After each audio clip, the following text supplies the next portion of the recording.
Hubaib. Pemeran Belanda ada 3. Yang pertama Nuha, yang kedua Fatih, yang ketiga Haidar. Pemeran masyarakat wanita ada 4.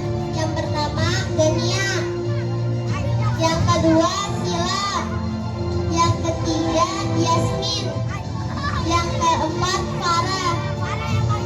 Pemeran masyarakat laki-laki ada yang pertama Asyif, yang kedua Bilal, yang ketiga Afan, yang keempat Sakif, yang kelima Sadif. Pemeran puisi ada 3. Yang pertama Hana, yang kedua Kirana, yang ketiga Kawan. Pemeran mata-mata ialah Hafiz.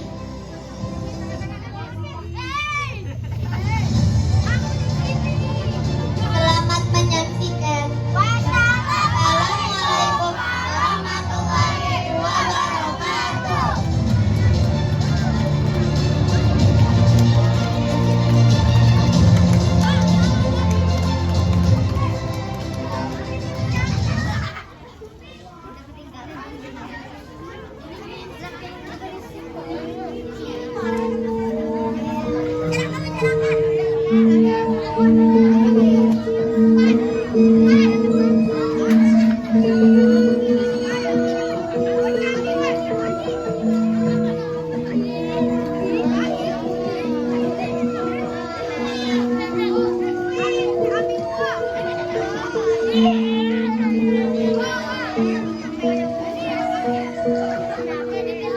Yogyakarta, 19 Desember 1948. Rakyat sedang menikmati semburan matahari pagi.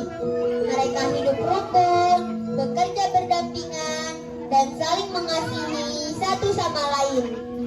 Keceriaan dan kebahagiaan senantiasa menghiasi kota Yogyakarta. Santun, tegur sapa, dan bahu-membahu.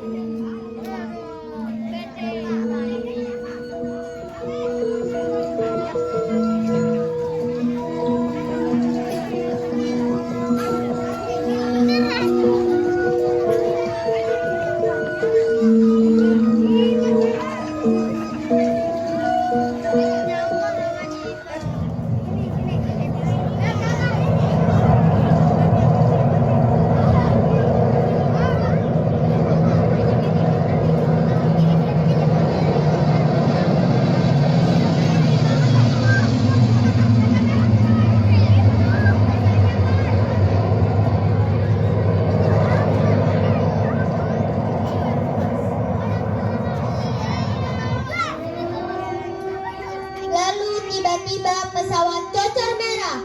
Pasukan Belanda menembaki gedung-gedung dan jalan raya. Rakyat Jogja berlarian. Mereka menyelamatkan diri dan terdengar ledakan bom yang membahaya.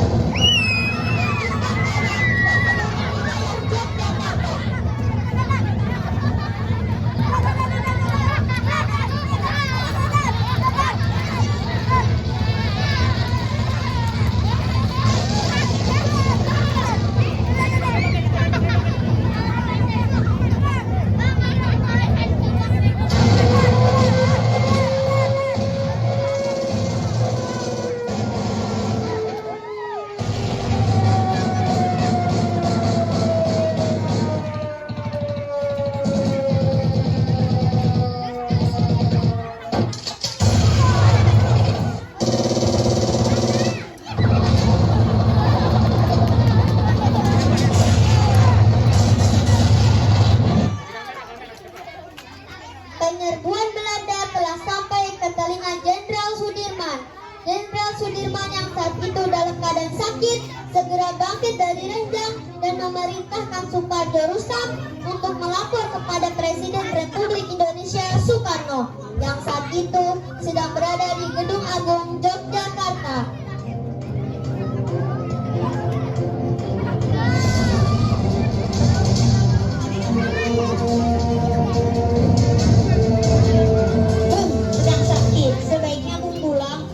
istirahat dahulu. Tidak, Pak Presiden. Saya harus berjuang. Negara membutuhkan saya. Justru pada masa-masa sekarang. Jenderal Sudirman meminta Kapten Cokro Pranolo untuk mengantar istri dan anak-anaknya ke dalam benteng keraton. Jangan sekali-kali di antara kita ada yang menyalahi janji, menjadi pengkhianat nusa, bangsa, dan agama. Harus kamu senantiasa ingat bahwa tiap-tiap perjuangan memakan korban. Jangan sekali-kali membuat rakyat merasa menderita. Cukuplah mereka menanggung banyak luka dari peperangan yang sudah berlangsung lama. Jangan sekali-kali membuat rakyat merasa terbebani oleh kita. Cukuplah mereka memikul beban atas kesengsaraan rakyat ratusan tahun mereka. Jenderal Sudirman memutuskan untuk bergerilya melawan Belanda, dan pasukan Belanda pun berusaha menangkap Jenderal Sudirman, hidup atau mati. 25 Desember 1948, pasukan Jenderal Sudirman tiba di Kediri. Suasana kota sangat riuh dan bergemuruh, sedangkan pasukan Belanda berada di puncak semangat setelah berhasil meruntuhkan pertahanan Kediri dari selatan. Jenderal Sudirman sangat ahli dalam strategi mengecoh lawan.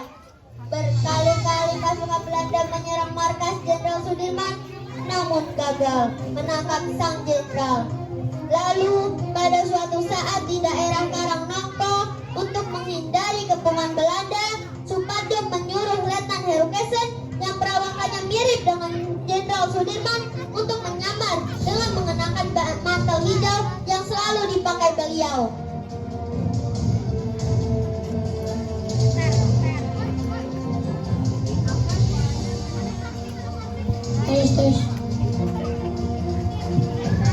Hei, kamu Sudirman! Itu Sudirman, Dirman. Hei, kamu Sudirman ya? Tidak, saya tidak masuk. Enggak. Saya. Hei, kamu Sudirman ya? Dirman.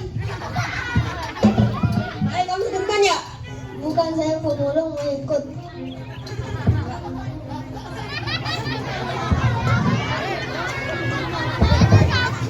Belanda pun menyerang dengan menerjunkan pasukan untuk menangkap Jenderal Sudirman yang ternyata palsu. Jenderal Sudirman pun berhasil lolos. Jenderal Sudirman dan pasukan telah sampai di daerah Sedayu.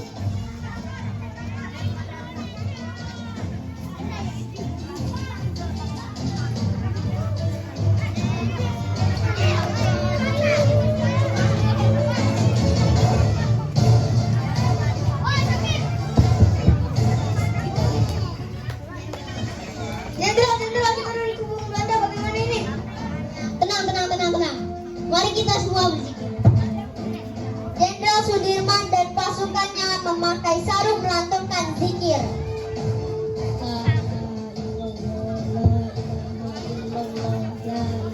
Seorang mata-mata kemudian melaporkan keberadaan Jenderal Sudirman kepada pihak Belanda.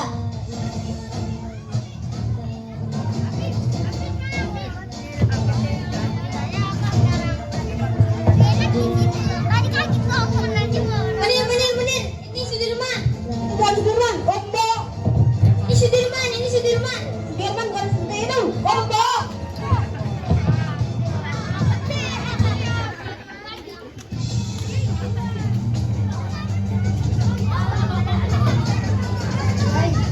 Kami sudah melakukan kebanyakan saja ada kiai.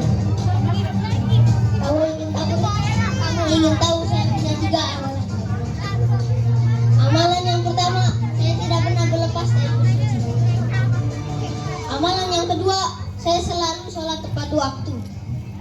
Dan amalan yang ketiga, semua saya lakukan dengan tulus ikhlas. Bukan untuk diri sendiri, bukan untuk keluarga, bukan untuk institusi, bukan untuk partai, tetapi untuk seluruh rakyat dan bangsa Indonesia.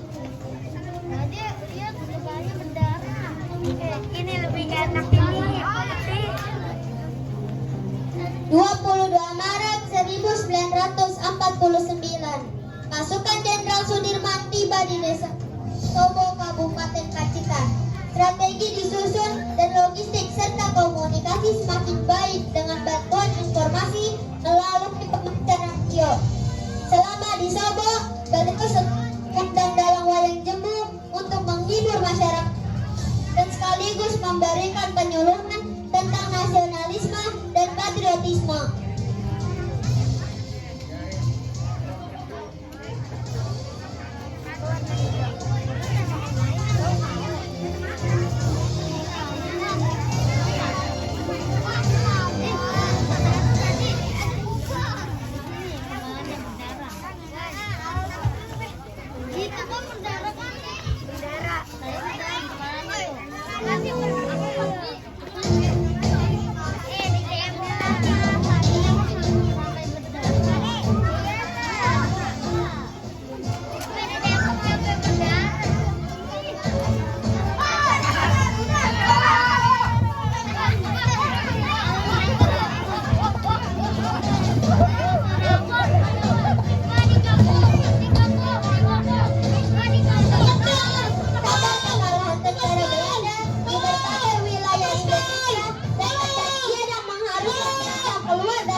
Akhirnya, Jenderal Sudirman memutuskan Yogyakarta untuk menemui Presiden Soekarno.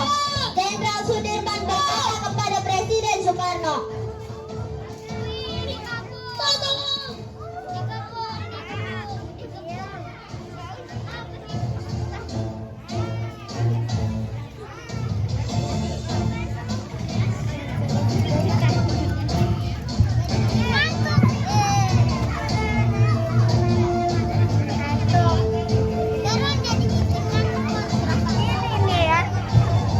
serahkan kembali negara kepada tangan dan pundak pemimpin bangsa.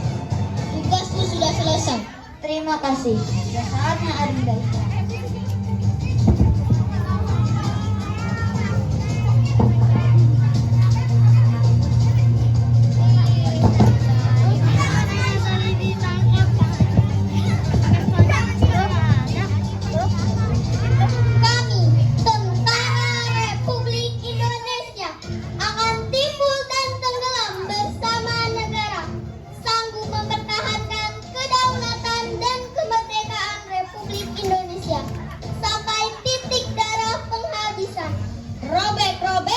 Badanku, potong-potonglah jasadku, tetapi jiwaku yang dilindungi benteng merah putih akan tetap hidup, tetap menuntut bela siapapun lawan yang dihadapi. Tentara bukan merupakan suatu golongan di luar masyarakat, bukan suatu kasta yang berdiri di atas masyarakat. Tentara hanya mempunyai kewajiban satu, ialah mempertahankan kedaulatan dan keselamatan. Kamu sekalian telah bersuka bersama-sama rakyat akan mempertahankan kedaulatan dan kemerdekaan Republik kita dengan segenap harta, benda, dan jiwa raga. Jangan sekali-kali di antara kita ada yang menyalahi janji menjadi pengkhianat nusa, bangsa, dan agama.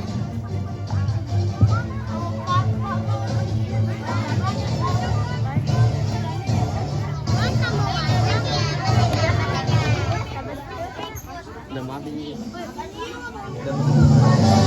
Udah.